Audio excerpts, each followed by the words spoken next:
What is going on, y'all? Psych Perspectives, GeoFucks here. In this video, I just want to discuss how they talk non-stop, right, about productivity, you know, when it pertains to jobs and money and the profit margin and all of that. And they're constantly talking about the importance of productivity.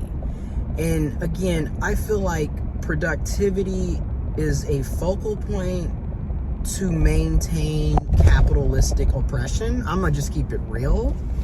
And what's hilarious is you would think they would do more things to ensure productivity.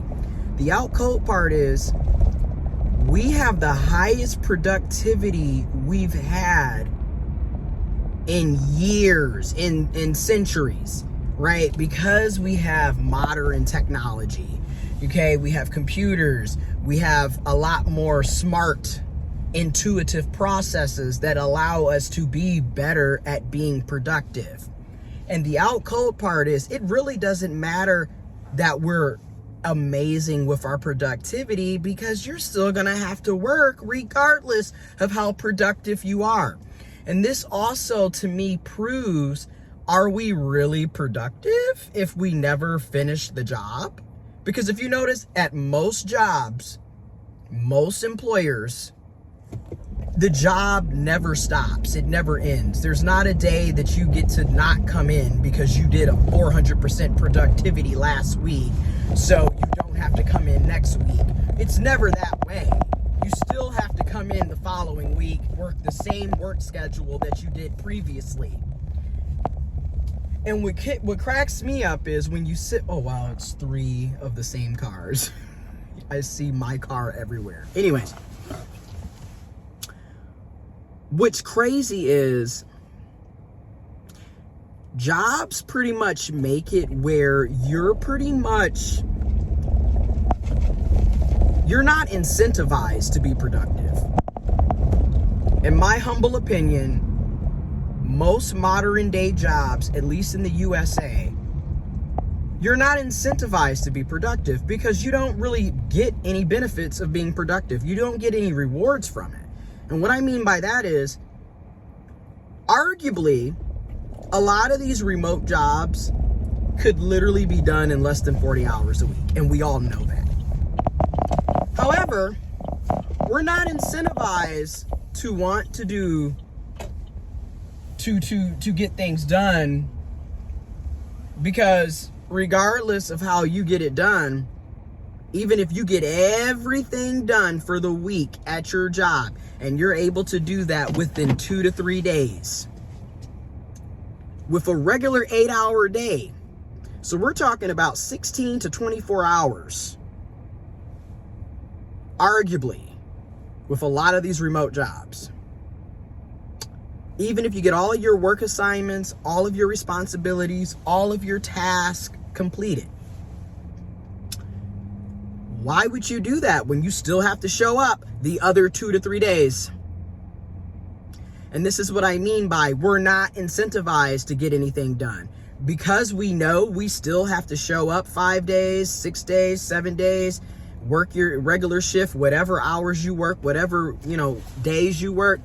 Because we have to show up, like in my personal situation, I work 5 days a week at my full-time job.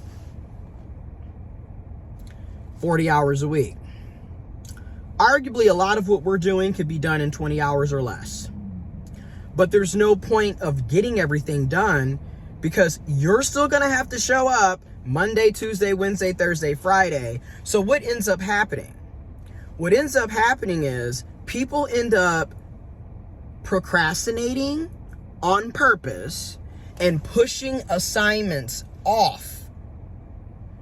Things that could have been done Monday, we're just going to keep pushing it till Thursday, till Friday, because you still have to show up Thursday and Friday. So there's no point in getting everything done. There's no reward for that. And then a lot of us that have worked in the USA, at least for those of us in the USA, I can't speak about any other country, but for those of us in the USA, if you're a really good worker, you know, you get everything done, you go beyond the call of duty, you know what I'm saying? You're very punctual, you beat all the deadlines, you're out, your work, hey, your workload is amazing, whatever it may be, it doesn't matter. And you know why it doesn't matter? You're just gonna get rewarded with more work. And it's likely going to be the work of other employees that are also procrastinating and doing the bare minimum, which thus creates the quiet quitting that people keep talking about over the past 2 to 3 years. Oh, everyone's quiet quitting. When in reality, people are doing exactly what they are paid to do. There is no reward in people going above the call of duty. You're not getting pay raises. You're not getting bonuses. You're not getting more PTO. You don't get to leave early. You don't get to cut your week in half because you got all your work done. Nope, you just end up getting more work. So a lot of people, as you get older and you go through these experiences at these different jobs, you learn the politics of working at a job. Like, I've been working since I was 16, right? My first job was at a daycare center at 16, July 2009. I'm 31. And I have learned, I've had numerous jobs since then. I have learned, no, there's no need for you to be sitting up, stressing yourself out, burning yourself out, you know, over a job, doing everybody else's assignments and work. There's no point in doing that. And the reason why is because you're not getting anything out of it. You're just going to tire yourself out. You're going to be carrying unnecessary loads that are not meant for you. And I've had to learn time and time again, you do not want to do that. You will be burnt out doing that. And this is exactly why people are doing the bare minimum, because you're not going to get any. What is the point of somebody going above and beyond if they're not going to get anything out of it? We really have to be real about that. A lot of us are working full-time jobs that do not pay us enough, and the wages and salaries do not reflect the cost of living, do not take inflation or price gouging into, consideration at all. A lot of us have full-time jobs and part-time jobs and a second full-time job and side hustles and going without and struggling and running a business or trying to get a business up off the ground. A lot of us are doing multiple things to make income, to make ends meet.